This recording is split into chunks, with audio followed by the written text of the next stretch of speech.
scrimmage? What did you see from the guys? Well, it was good for us to be able to go out there and let the guys play ball. You don't have any coaches on the field. They're on their own. And at this point in camp, you got 3 weeks out before you play. I thought we did some good stuff on both sides. We did some bad stuff on both sides. And we're not game planning, so you're just calling plays, calling defenses, and then seeing how the guys react to it. There was some individual good plays, I thought. Some really nice plays. And I think offensively we did a nice job of taking care of football. I think we had 2 turnovers all day, which is good. You'd like to see that. A couple of errant throws, 2 interceptions. So I think penalty-wise, I think we ended up with like 16 penalties, and we ran roughly 120 plays. We got to clean the penalties up. I don't like any of that stuff, and particularly two penalties on defense that cost them a touchdown. Those type of things that cost you games. But I thought overall it was awesome. We got exactly what we wanted out of it, 120 plays, and just got to see a lot of guys. There were a lot of rushing touchdowns by the quarterbacks. How big a part of your offense is that, especially in the red zone?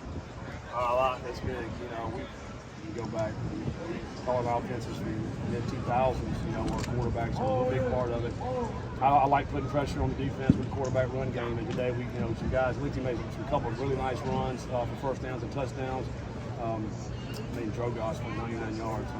That big guy can run, and he's that was special to be able to see that. But it's a big part of our offense. Defenses are going to have to defend our Q run game, and what it does is open up some more your tailback runs, and also some throws down the field. And so we'll keep working it. Not going to give anything away. Everybody's seen our offense over the years, and the quarterback's going to be able to run the football. How difficult is it to hold those guys back in practice? Because Emory looks like if he wants to score any old time, he can.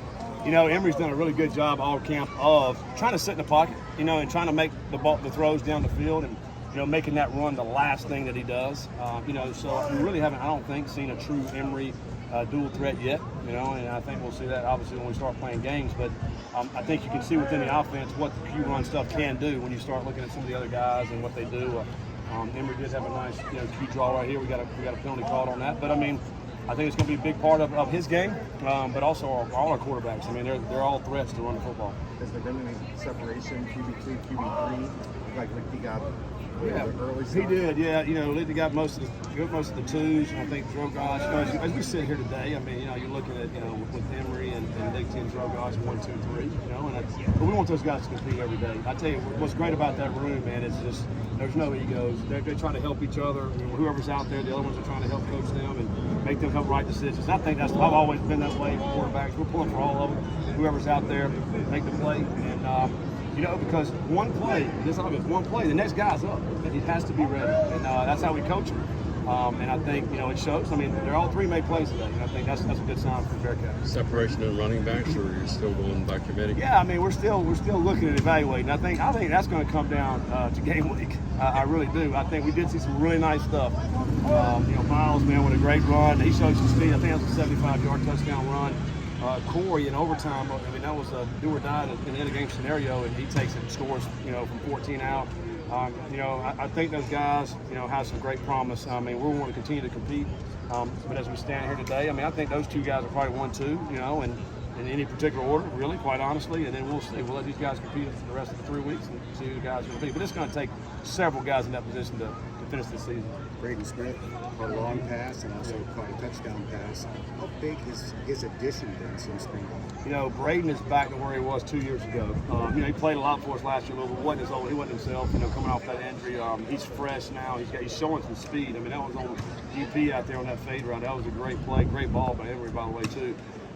He's been a weapon for us this whole camp. He understands our offense inside now, so we can do a lot of things with him. He can play outside, inside, all the motion stuff. He can throw, he can do it all. So he's a very mature player. So he'll certainly be an asset this year and certainly be used. You're pretty deep, but you have Wiggins is out a little bit. Evan got his bell rung, but it looks like he's fine. But I think Evan's going to be fine. Got a couple of 2 big hits, really. One of them early in the scrimmage, and later on was a great catch. The next one was way behind him. He makes the catch and gets pop. I think he's going to be fine. Wiggins out for a few days. He'll be back. He's had a really nice camp. And I think we got some really nice depth at receiver. I feel good about at least 7 guys who can go out there and help us in that room. We feel good about a couple of tight ends too in the throw game. think Peyton and Shimon, both of them guys can catch the football. Is Evan maybe a little bit farther along than you thought? He seems like he's had a couple of good days. He's had a really good last couple of days. Evan is really shown that he can help our football team out there at receiver. He's tough. He can catch. He can run. I love his size. He'll keep getting better and better over these next 3 weeks. I mean, he's certainly going to be in the rotation that he's playing for. The number one defense was dominant early. Yeah. The offense kind of came along. But how difficult is it for the offense against that group? Yeah, I mean, when they got their guys out there, Briggs and Corleone, we kind of held them out a little bit, but man, they're low. They just put so much push on the offensive line, and it disrupts you, and you don't have to cover as long on the back end, when that happens. And I think they did an excellent job running the scrimmage defensively, and then, later on the offense started making a few plays, but yeah, I mean, our defense, when they got the boys out there, they're hard to move the ball against. One more for Coach. That was a very, very physical scrimmage. Is that something you like so you can evaluate each position? Yeah, we want to make a game like today for this scrimmage. And it's been a tough grind. I mean, we've been at Camp High Ground for all week now, and to come out here and to get 120 plays, got some humidity, some heat out here today. I thought it was great by our guys. Had a lot of good energy. They're flying around. And it's tough physical camp. That's what we want. We want to be that football team that's going to bring it every day. It's going to be tough, gritty. Get after it, never back down, and that's what we showed today, and we'll continue to do that over the next few weeks. Thanks, Coach. All right, thanks.